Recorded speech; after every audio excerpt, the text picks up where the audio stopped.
নড়াইলের লোহাগড়ার 10 নং কোটাকোল ইউনিয়ন কৃষক দলের অফিস উদ্বোধন ও মতবিনিময় সভা অনুষ্ঠিত।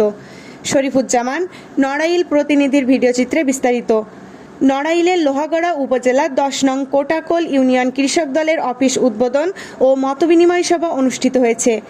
শুক্রবার 17 ডিসেম্বর বিকেলে কোটাকোল ইউনিয়নের লঞ্চঘাট এলাকায় নতুন অফিসে এ মতবিনিময় সভা অনুষ্ঠিত হয়। মতবিনিময় সভায় প্রধান অতিথি হিসেবে বক্তব্য রাখেন লোহাগড়া উপজেলা বিএনপির সভাপতি মোহাম্মদ আহাদুজ্জামান বাটু।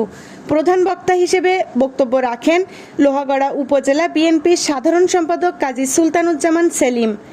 10 নং কোটাকোল ইউনিয়ন কৃষক দলের সভাপতি BMA রাকিব টুনুর সভাপতিত্বে ও লোহাগড়া উপজেলা কৃষক দলের সদস্য সচিব মেজবাহ উদ্দিন পারভেজের সঞ্চালনায় অন্যান্যের মধ্যে বক্তব্য রাখেন উপজেলা বিএনপি সিনিয়র সহসভাপতি মোহাম্মদ হেমায়েত হোসেন, পৌর বিএনপির সাংগঠনিক সম্পাদক SA সাইফুল্লাহ মামুন, উপজেলা কৃষক দলের আহ্বায়ক মোহাম্মদ আলম মুন্সি, উপজেলা যুব দলের ভারপ্রাপ্ত আহ্বায়ক শফিক তারেক, লোহাগড়া পৌর যুব দলের যুগ্ম আহ্বায়ক সোহেল রানা লাক্সমি, কাশীপুর ইউনিয়ন কৃষক দলের আহ্বায়ক মোহাম্মদ জাহিদুর রহমান, কোটাকোল ইউনিয়ন কৃষক দলের সাধারণ সম্পাদক মোহাম্মদ ওমর ফারুক খান সহ প্রমুখ।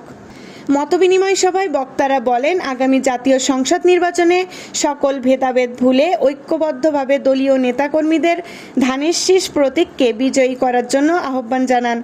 বক্তারা আরও বলেন, একটি রাজনৈতিক দল ধর্মের নামে অপব্যাখ্যা দিয়ে জনমনে বিভ্রান্ত ছড়াচ্ছে, তাদের থেকে আমাদের সকলকে সতর্ক থাকতে হবে।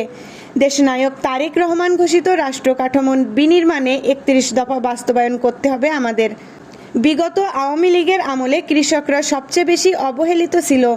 সার, বীজ, কীটনাশক, ডিজেলের আকাশচুম্বী দামের কারণে কৃষকরা তেমন ফসল ফলাতে পারে নাই।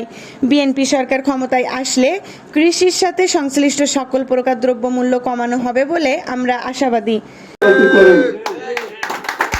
আমরা সেই দলটি করে সকলের প্রতি অনুরোধ করতে চাই, এই 17 বছর আন্দোলনের সময় আস্তে আস্তে করে অনেক মানুষ আমরা হারিয়ে গেছিলাম পারিবারিক কারণে, নিজেদের শারীরিক অসুস্থতার কারণে, ছেলে মেয়ে লেখাপড়া সংগ্রাম করেছি।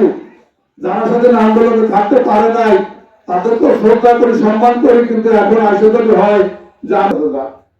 AB news desk report.